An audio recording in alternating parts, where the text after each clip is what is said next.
Miryalaguda municipal general body సమావేశంలో స్థానిక MLA Battula Lakshma Reddy పాల్గొన్నారు. ఈ సందర్భంగా పట్టణంలో పారిశుద్ధ్య నిర్వహణను మెరుగుపరిచేందుకు రూపొందించిన స్వచ్ఛ మిర్యాలగూడ యాప్ లోగోను ఆయన ఆవిష్కరించారు. రాష్ట్రంలోనే తొలిసారిగా మిర్యాలగూడ మున్సిపాలిటీలో పారిశుద్ధ్య కార్మికులకు ఆన్లైన్ ఫేషియల్ రికగ్నిషన్ హాజరు విధానాన్ని సెప్టెంబర్ 1 నుంచి పైలట్ ప్రాజెక్టుగా అమలు చేయనున్నట్లు తెలిపారు. ఈ సందర్భంగా మున్సిపల్ కమిషనర్ నర్రా శ్రీజారెడ్డి మాట్లాడుతూ కార్మికుల గైర్హాజరును అరికట్టేందుకు రోజు ఉదయాన్నే ఆన్లైన్ ద్వారా హాజరు సేకరించనున్నట్లు తెలిపారు. అలాగే ప్రజలు తమ పరిధిలోని పారిశుద్ధ్య సమస్యలపై నేరుగా ఫిర్యాదు చేసేందుకు యాప్ను వినియోగించుకోవాలన్నారు.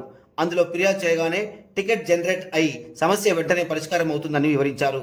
మరో నెలలో ఈ యాప్ పూర్తి స్థాయిలో మనుగడలోకి వస్తుందని అన్నారు.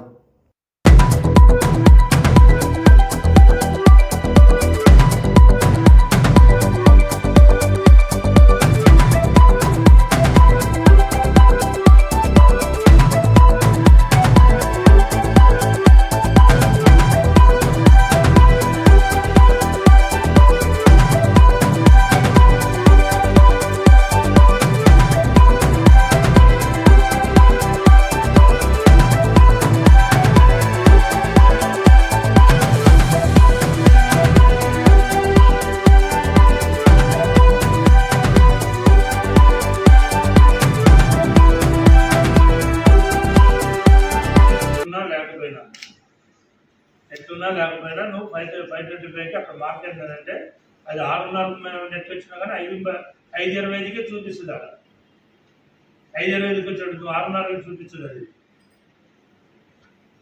అది వెహికల్స్ ఉన్నాయండి, అక్కడ పోసేసి డబ్ చేసిపోతున్నారు. వాళ్ళకి సరిగ్గా వెళ్ళడం లేదు, ట్రిప్లో అవపడుతున్నాయి, బయట పోయినట్టుగా అవపడతలేదు, బైపాస్లో ఆర్డర్ చేస్తున్నారని చెప్పి ఎన్నో అవుట్ 2 మన ఇక్కడి నుంచి బయలుదేరినప్పుడు మ్యాపింగ్ అయిపోతుంది. మళ్ళీ వాడు అక్కడికి డబ్బులు ఆడిపోయిన తర్వాత అన్లోడ్ అయినప్పుడు మళ్ళీ అవుట్ అయినప్పుడు మ్యాపింగ్ అయిపోతుంది. అది మా కౌన్సిల్ అందరికీ అవపడుతుంది. దీంట్లో ఎవరు నెట్లో పట్టుకున్నారో ఆ నెట్లో ఆ బండి ఆడిందని కూడా మీకు అర్థమైపోతుంది. వాస్ట్ నెంబర్ ఆఫ్ వర్కర్స్ ఉంటారు కాబట్టి వాళ్ళు మాన్యువల్ అటెండెన్స్ మీద డిపెండ్ అవ్వకుండా ఈ ఆన్లైన్ అటెండెన్స్ అనేది వాళ్ళ దగ్గర ఉంటుంది. మేము ట్రైనింగ్ అయ్యేటప్పుడు మాతో కూడా ఇవన్నీ చేయించారు. ఫేషియల్ రికగ్నిషన్తో అటెండెన్స్ తీసుకోవడము, రోజు 10 o'clock or 11 o'clock మార్నింగ్కే ఎంతమంది వచ్చారు అని రిపోర్ట్స్ తీసుకోవడము, దాన్ని బట్టే పువర్ పర్ఫార్మెన్స్ ఉందా పర్టికులర్ వార్డులో అని తెలుసుకోవడం, అవన్నీ ఇప్పటి వరకైతే జిహెచ్ఎంసీ, సిఎంసీ అండ్ ఎంఎంసీలో మాత్రమే ఈ అటెండెన్స్ అనేది క్యాప్చర్ అవుతుంది. అదర్ యూఎల్బీస్లో ఎక్కడ లేదు. ఫర్ ద ఫస్ట్ టైం మిర్యాలగూడలోనే మనం పైలట్ లాగా ట్రై చేస్తున్నాం. ఇక్కడ కూడా వీడియంత త్వరగా డెవలప్ చేసి మిర్యాలగూడకి తీసుకొచ్చే ప్రయత్నం చేస్తాము. సో అవుట్ ఆఫ్ జిహెచ్ఎంసీ మనదే పైలట్ కాబట్టి మీ అందరి కోఆపరేషన్ ఉండాలని కోరుకుంటున్నాం. వాళ్ళు ఇంటికాడ కూర్చొని వాళ్ళు డౌన్లోడ్ చేసుకుని డెత్ సర్టిఫికేట్ అప్లై చేస్తున్నాము, మాకు రాలేదని అనుకో, వాళ్ళకి డెత్ సర్టిఫికేట్ ఎందుకు రాలేదు, లేకపోతే బర్త్ సర్టిఫికేట్ ఎందుకు రాలేదు, లేకపోతే ట్యాక్స్ పర్మిషన్ ఎందుకు రాలేదు, నేను 3 పోర్షన్లు కట్టుకుని 1 పోర్షన్కి ట్యాక్స్ కట్టుకుంటే దాంట్లో కూడా నా దగ్గర ఆ రిసిప్ట్ వస్తుంది వాళ్ళకి. అట్లా కొన్ని జెన్యూనిటీ అంటే మనం దీంతో పాటు మిర్యాలగూడ మున్సిపాలిటీ యొక్క ఆదాయాన్ని కూడా పెంచాలనే ఆలోచనతోనే ఎవరు తప్పించుకోవడానికి వెళ్ళారు.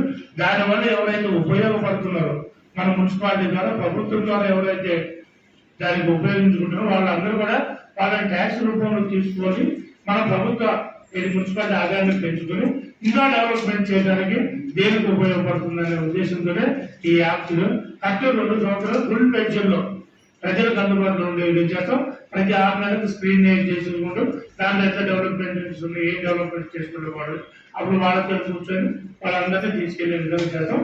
ఇది మనకు ఒక నెలలో వస్తుంది. 1 monthలో ఈ 1 monthలో అయితే మటుకు ఫస్ట్ శానిటేషన్, వాళ్ళది ఐడెంటిఫై, మన జవాన్ ఐడెంటిఫై, కౌన్సిలర్కి అందరికీ ఇస్తారు. దీనికి ఫస్ట్ అటెంప్ట్లో అందరికి వస్తుంది అధికారులతో పాటు. తర్వాత అధికారుల యొక్క డిపార్ట్మెంట్ వైజ్ ఫోన్ నెంబర్లు ఎవరో కూడా ఎవరితో మనం కన్సల్టేషన్ చేసుకొని మాట్లాడేది కూడా మొత్తం లిస్ట్ అవుతుంది. దాంట్లో ఉంటుంది. ఇక మున్సిపాలిటీ ఆఫీసర్ రావాల్సిన ఉంటుంది.